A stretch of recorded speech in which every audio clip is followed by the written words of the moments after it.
Well, hi, my name's Bob Snowzell, and I wanted to address the issue of Phil Pringle, false prophet.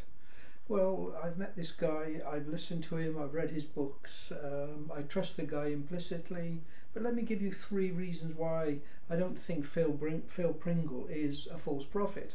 First reason is that if you consider his emphasis, he always points people to Jesus. False prophets are always pointing people away from God, away from Jesus.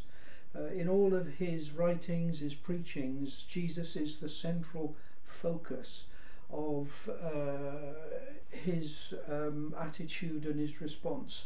Deuteronomy 13 gives us clear indication of false prophets who are interested in anything other than directing people to Jesus.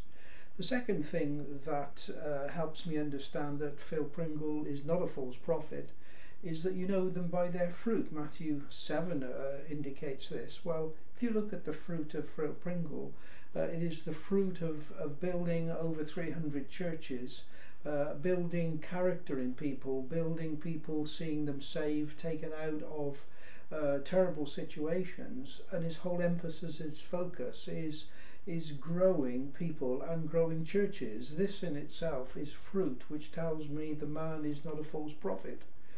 And the third thing is, and it's a very simple one, is that Phil Pringle isn't a false prophet because he's not in it for the money.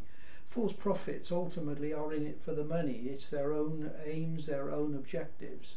I'm sure Phil Pringle earns a good salary, I'm sure he does well, but when you consider the responsibilities and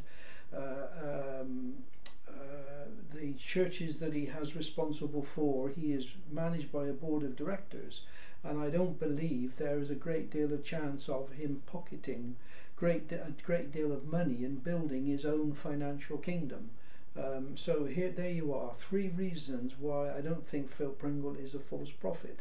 He points people to Jesus, you know him by his fruits, and also he's not in it for the money. Phil Pringle is not a false prophet.